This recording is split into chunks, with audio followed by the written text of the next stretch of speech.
किए गए कार्यालय, शॉपिंग मॉल्स, रेस्टोरेंट्स और धार्मिक स्थल आज से खुल रहे हैं। हालांकि कंटेनमेंट जोन में स्थित ऐसे संस्थानों को खोलने की अनुमति नहीं होगी। खुलने वाले संस्थानों को केंद्र सरकार के निर्देशों का पालन करना होगा और सुरक्षित परस्पर दूरी के मानक को भी मानना होगा। दिशा निर्देशों के मुताबिक इन जगहों में केवल उन्हीं लोगों को प्रवेश की अनुमति होगी जिनमें कोविड-19 के लक्षण नहीं पाए जाएंगे। दफ्तरों, होटल्स और रेस्टोरेंट्स, धार्मिक स्थलों और शॉपिंग मॉल में कामकाज शुरू करने के लिए सरकार ने गुरुवार को नए सिरे से दिशा निर्देश यानी एसओपी जारी किए थे।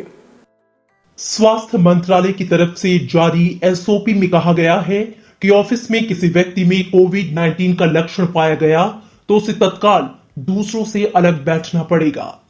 वहीं कोविड-19 से प्रभावित क्षेत्रों में रहने वाले लोगों को क्षेत्र के संक्रमण मुक्त होने तक घर से काम करने की अनुमति दी जाएगी और इस अवधि को अवकाश में नहीं गिना जाएगा।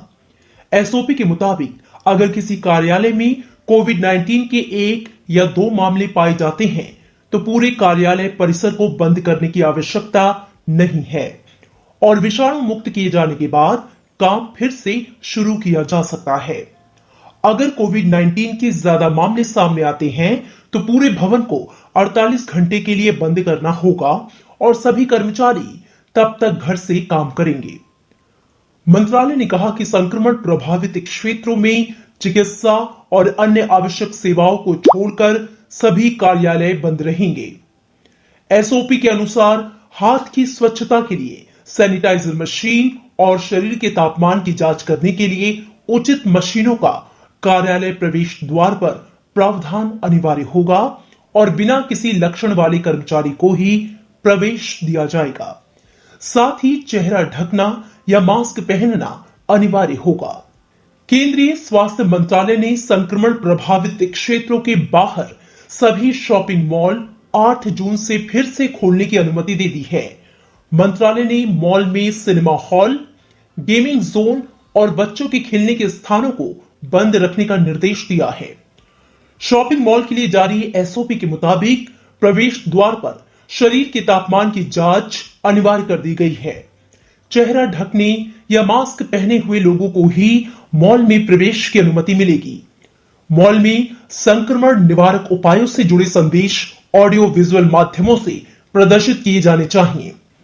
एसओपी में कहा गया है कि मॉल में आगंतुकों को व्यवस्थित ढंग से प्रवेश की अनुमति देनी होगी और इसके लिए मॉल प्रबंधन को पर्याप्त संख्या में कर्मचारी तैनात करने होंगे ताकि सामाजिक दूरी का ध्यान रखा जा सके। मंत्रालय ने कहा है कि जोखिम वाले बुजुर्ग, गर्भवती महिलाओं और स्वास्थ्य संबंधी समस्याओं से जूझ रहे सभी कर्मचारियों को अत्यधिक सावधानी बरतनी होगी। उन्हें सामान्य लोगों के सीधे संपर्क में आने से बचना होगा। मॉल के पार्किंग क्षेत्र, बाहरी परिसर में भीड़ का उचित प्रबंधन करना होगा। साथ ही आगंतुकों, कर्मचारियों और सामान की आपूर्ति संबंधी प्रवेश निकास बिंदुओं को अलग अलग रखना होगा।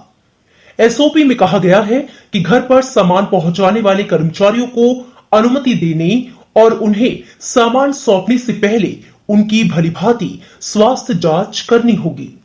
सामाजिक दूरी के दिशा निर्देशों का पालन करते 2 व्यक्तियों के बीच कम से कम 6 फीट की दूरी रखनी होगी।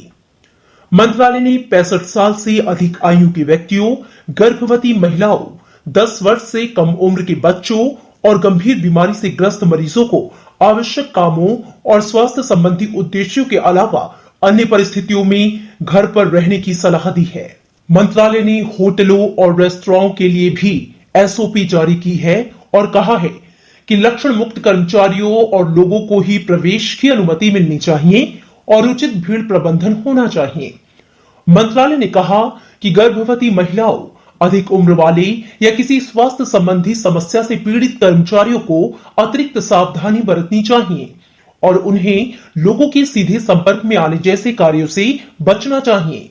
इसमें कहा गया है कि विभिन्न कामों के लिए अलग अलग प्रवेश और निकास बिंदु होने चाहिए और होटल और रेस्तरां मालिकों को डिजिटल लेन देन को बढ़ावा देना चाहिए। आगंतुकों और कर्मचारियों के बीच रूम सर्विस के लिए फोन पर बात होनी चाहिए। इसके अलावा साफ सफाई का पूरा ध्यान देना होगा। धार्मिक स्थलों के लिए जारी एसओपी के मुताबिक इनके प्रवेश द्वार पर भी थर्मल स्क्रीनिंग और सैनिटाइजर की व्यवस्था करनी होगी। मंत्रालय ने कहा कि धार्मिक स्थलों पर बड़ी संख्या में लोगों की मौजूदगी होती है, इसलिए यह अहम है कि ऐसे परिसरों में भौतिक दूरी के नियम और अन्य एहतियाती उपायों का पालन किया जाए। एसओपी में कहा गया है कि संक्रमण के संभावित प्रसार के मद्देनजर धार्मिक स्थलों में गायन समूहों को अनुमति न दी जाए, बल्कि इसकी जगह रिकॉर्डेड भजन बजाए जा सकते हैं। इस दौरान सामूहिक प्रार्थना से बचा जाना चाहिए और प्रसाद वितरण और पवित्र जल के छिड़काव जैसी चीजों को अनुमति नहीं दी जानी चाहिए। एसओपी में कहा गया है कि धार्मिक स्थलों पर प्रतिमाओं और पवित्र पुस्तकों को छूने से भी बचना चाहिए और वहां प्रवेश के लिए लगी लाइन में कम से कम 6 फुट की भौतिक दूरी रखनी चाहिए। बने रहे न्यूज साम्राज्य के साथ। अगर चैनल को सब्सक्राइब नहीं किया तो चैनल को सब्सक्राइब कर ले, हर न्यूज सबसे पहले आप तक। वीडियो को देखने के लिए धन्यवाद। फिर मिलते हैं अगली वीडियो में। जय हिंद, जय भारत।